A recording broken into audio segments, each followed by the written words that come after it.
देखो बहू, अब तुम इस घर की इज्जत हो। घर में चार बर्तन होंगे तो टकराएंगे ही ना। उनके टकराने से आवाज भी होगी। पर एक अच्छी संस्कारी बहू का फर्ज होता है कि घर की बातें घर तक ही रखे। तुम समझ रही हो ना मैं क्या कहना चाह रही हूँ। तुम्हें यहाँ कोई बात पसंद ना आए तो उसकी कड़वाहट को अपने मायके तक मत ले जाना। घर के किसी सदस्य की कमजोरी को जग जाहिर ना करना। ससुराल की बातें अपने मायके में या अपने जानने वालों में भूलकर भी नहीं बताना। अब ससुराल ही तुम्हारा असली घर है। बार बार बेवजह मायके आने जाने की जिद ना करना। और हाँ बहू, अपने पति की कमाई को ध्यान में रखकर खर्च करना। अगर पैसों के मामले में समझदार नहीं रहोगी तो ये तुमको बाद में बहुत महंगा पड़ सकता है। सुजाता जी ने अपनी नई नवेली बहू ऐश्वर्या को समझाते हुए कहा। संस्कारी बहू ऐश्वर्या ने भी सास की बातों को ध्यान से सुनते हुए जी मम्मी जी कहकर हाँ में सिर हिला दिया। आज ही तो ऐश्वर्या ने ससुराल की दहलीज पर कदम रखा था, सुजाता जी की इकलौती बहू बनकर। सुजाता जी के पति किशोर जी एक प्राइवेट कंपनी में जॉब करते थे। उनकी बेटी आस्था की शादी 2 साल पहले हो चुकी थी। वो भी अपने ससुराल में खुश थी। सुजाता जी का बेटा यानी ऐश्वर्या का पति अनिकेत इंजीनियर था, जो एक मल्टीनेशनल कंपनी में जॉब करता है। ऐश्वर्या और अनिकेत की अरेंज मैरिज थी, जो किसी रिश्तेदार ने तय करवाई थी। ऐश्वर्या के पिता ने अपने सामर्थ्य से बढ़कर शादी में खर्च किया था। बारातियों की आवभगत व लेन देन में किसी बात की कोई कमी नहीं रखी थी। ऐश्वर्या की मम्मी एक गृहिणी थी। ऐश्वर्या की एक छोटी बहन थी जो अभी कॉलेज में पढ़ती थी। सास बहू का रिश्ता बेहद नाजुक होता है। इसमें कई उतार चढ़ाव आते हैं। कई बार स्थितियां सुलझ जाती हैं तो कभी कभी किसी एक का व्यवहार परिस्थिति को बेहतर बनाने में रुकावट होता है। ऐश्वर्या नए माहौल में अपने आप को एडजस्ट करने की पूरी कोशिश कर रही थी। उसने अपनी सास की बात की गांठ बांध ली थी। ससुराल की किसी भी परेशानी का जिक्र वो अपने मायके में नहीं करती थी। वो ससुराल को अपना घर और ससुराल वालों को अपना समझ रही थी। इधर कुछ दिनों से सुजाता जी कुछ उदास दिख रही थी। ऐसा लग रहा था मानो उन्हें कोई चिंता खाए जा रही है। क्या हुआ मम्मी जी, कोई बात है क्या? आप कुछ दिनों से परेशान लग रही हैं। ऐश्वर्या ने एक रोज अपनी सास से उनकी परेशानी का कारण पूछा। अब तुमसे क्या छुपाऊं बहू, मेरी बेटी आस्था और दामाद जी बहुत परेशानियों से गुजर रहे हैं। दामाद जी की नौकरी चली गई है। ये बात ऐश्वर्या के पति अनिकेत को पता थी, लेकिन उसने अपनी माँ के कहने पर ऐश्वर्या को कुछ नहीं बताया था। सुजाता जी ने बेटे से कहा था, बेटा अभी अभी ऐश्वर्या घर की बहू बनी है, उससे अभी घर की निजी बातें शेयर करना सही नहीं रहेगा। पराए घर से आई है, पता नहीं उसका स्वभाव कैसा हो। कहीं वो पल पल की खबर अपने मायके वालों को ना दे दे। सुजाता जी अक्सर बेटे से कहती थी, कोई राज किसी खास दोस्त को भी नहीं बताना, क्योंकि खास दोस्त का भी कोई खास दोस्त होता है। पर आज उन्होंने अपनी बहू ऐश्वर्या की मासूमियत देखकर अपने दिल का बोझ हल्का कर लिया। वैसे दामाद जी नई नौकरी तो ढूंढ रहे हैं।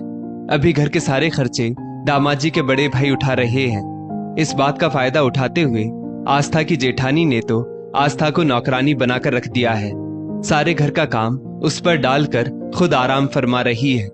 बेचारी मेरी बच्ची। इतना कहते कहते सुजाता जी रो पड़ी। सब ठीक हो जाएगा मम्मी जी, आप चिंता ना करें।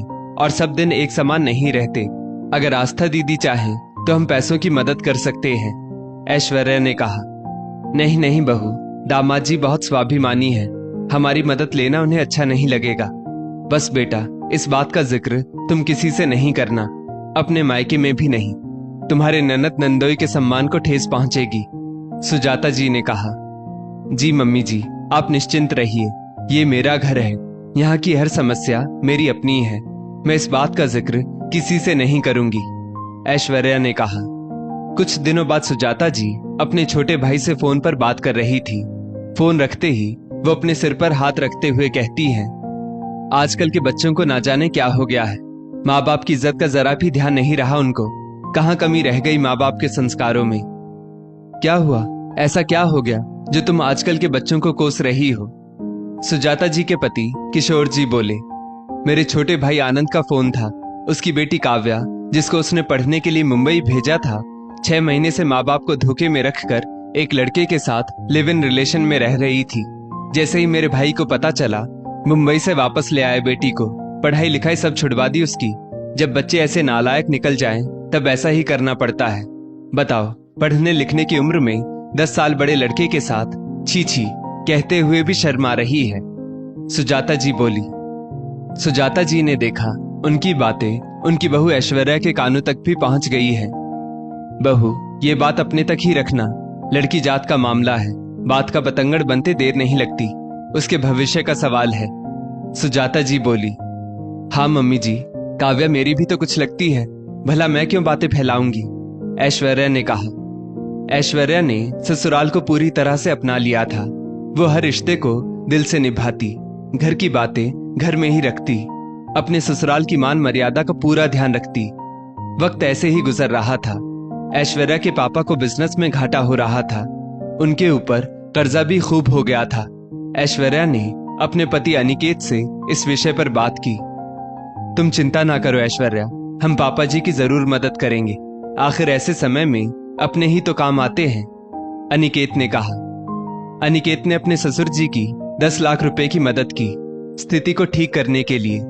परिस्थितियां काफी हद तक ठीक हो रही थी कि पता चलता है कि ऐश्वर्या की बहन को शरीर के किसी अंग में हार्मोन्स के अनियंत्रण की वजह से गांठ हो गई है, जो ऑपरेशन करने से दूर हो सकती थी। इन सब बातों की जानकारी सुजाता जी को भी थी। मम्मी जी, मैं कुछ दिनों के लिए अपने मायके जाना चाहती हूँ। मेरी छोटी बहन का ऑपरेशन भी है और पिछले काफी समय से मेरे मम्मी पापा बिजनेस में आए उतार चढ़ाव से काफी परेशान हैं। ऐसे समय में मैं उनके साथ रहना चाहती हूँ, ऐश्वर्या ने कहा। हाँ बहू, तुम हो आओ अपने मायके, तुम्हारे वहां होने से उन्हें मदद मिल जाएगी, सुजाता जी ने कहा। कुछ दिन मायके में रहकर ऐश्वर्या वापस ससुराल आ गई। उसकी बहन का इलाज भी सही से हो गया था और मायके की स्थिति भी अब सामान्य होने लगी थी। ऐश्वर्या के पापा की एक LIC पॉलिसी मैच्योर हो गई। उसकी रकम से उन्होंने अपने दामाद से लिया कर्ज काफी हद तक चुका दिया। कुछ वक्त बाद ऐश्वर्या और अनिकेत को अपने ही समाज के किसी शादी समारोह में जाना होता है। वहां एक परिचित महिला लता जी ऐश्वर्या से कहती है, अरे अब तुम्हारे पापा की दुकान ठीक से चल रही है या नहीं? वो तो बेटे जैसा दामाद मिला है जिसने तुरंत 10 लाख रुपए की मदद कर दी, वरना क्या होता। और तुम्हारी बहन की गांठ का ऑपरेशन हो गया। गांठ भी तरह तरह की होती है, कहीं वो कैंसर तो नहीं? अच्छे डॉक्टर को दिखाया ना? लता आंटी बोले जा रही थी। ये सब आपको किसने बताया? ऐश्वर्या ने पूछा। तुम्हारी सास ने अपनी सहेली उमा को बताया था। उमा मेरी भी सहेली है ना, तो उसने मुझे बताया, लता आंटी बोली। ऐश्वर्या दुखी मन से घर आ जाती है। 1-2 दिन बाद ऐश्वर्या के फोन पर उसकी मौसी सास, मामी जी, ताई जी, ना जाने कितनों के फोन आते हैं। सब उससे उसकी बहन और पिता की आर्थिक स्थिति के बारे में पूछ रहे थे और ऐश्वर्या के बारे में भी कई निजी बातें पूछ रहे थे जो ऐश्वर्या को लज्जित कर रही थी। ऐश्वर्या को बहुत गुस्सा आया। वो सीधा सुजाता जी के पास गई। मम्मी जी, मैंने इस घर को और आप सभी को दिल से अपना माना, पर मुझे नहीं लगता कि आपने मुझे और मेरे मायके वालों को अपना परिवार माना है। ऐसा क्यों कह रही हो बहू तुम? सुजाता जी बोली। आपने मुझसे पहले दिन से ही कहा था कि बहू घर की बातें बाहर नहीं जानी चाहिए। बंद मुट्ठी लाख की, खुल गई तो खाक की। मैंने इस घर को अपना समझा, आप सभी को अपना माना, तभी तो मैंने इस घर के कितने ही राज अपने तक ही रखे, अपनी माँ तक को नहीं बताया। और आपने क्या किया? रिश्तेदारों, जान पहचान वालों सभी को मेरे और मेरे मायके वालों के बारे में ना बताने वाली बातें भी जग जाहिर कर दी। आपने उनसे कहा कि मेरे काफी बाल सफेद हैं, मैं उन्हें कलर करती हूँ, मैं नींद में खर्राटे लेती हूँ। अपनी बहू की निजी बातें सबको बताना क्या सही है? आप तो हम पति पत्नी के वैवाहिक जीवन से जुड़ी बातें भी बाहर बता देती हैं। मैंने तो कभी किसी से नहीं कहा कि आपके लगभग सारे दांत नकली हैं। आप पतली दिखने के लिए कमर में टमी टकर का उपयोग करती हैं। आपने मेरे पापा के बिजनेस में नुकसान के बारे में सबको बताया। साथ साथ ये भी बताया कि उनके दामाद ने उनकी मदद की। मेरी अविवाहित बहन की शारीरिक तकलीफ को बढ़ा चढ़ाकर सबको बताया। मेरे चाचा जी की बेटी की अपने पति से किसी बात पर अनबन हो गई, इस वजह से वो 1 महीने से मायके में रह रही है। ये बात भी आपने बाहर कर दी। उनका मसला तो कल को सही हो जाएगा, आपस में सुलह हो जाएगी, पर अब लोग उन्हें गलत तरह से जज करेंगे। क्या ये बातें बाहर करनी जरूरी थी? क्या आप मुझे और मेरे परिवार को अपना नहीं समझती? हर रिश्ते की नींव विश्वास पर टिकी होती है। आपने मेरा विश्वास तोड़ा है। अब से मुझसे भी किसी बात की कोई उम्मीद मत रखना। आपने भविष्य में ऐसा अशोभनीय व्यवहार किया तो मैं भी आपके और आपके रिश्तेदारों के राज बाहर कर दूंगी। आप सम्मानजनक काम करेंगी तभी आपको मुझसे सम्मान मिलेगा, ऐश्वर्या ने कहा। बहू की चेतावनी से सास सुजाता जी अब संभल गई। घर की बातें वो घर तक ही रखने लगी। दोस्तों, अपनी बहू और उसके परिवार को भी अपना समझे। उसके घर परिवार की बुराई या समस्या कभी किसी के सामने ना कहे, तभी रिश्तों की डोर मजबूत रहेगी। इस स्टोरी को लेकर आपकी क्या राय है, नीचे कमेंट करके जरूर बताइएगा। और ऐसी ही और भी बेहतरीन वीडियोस के लिए हमारा पेज जरूर फॉलो करें। धन्यवाद।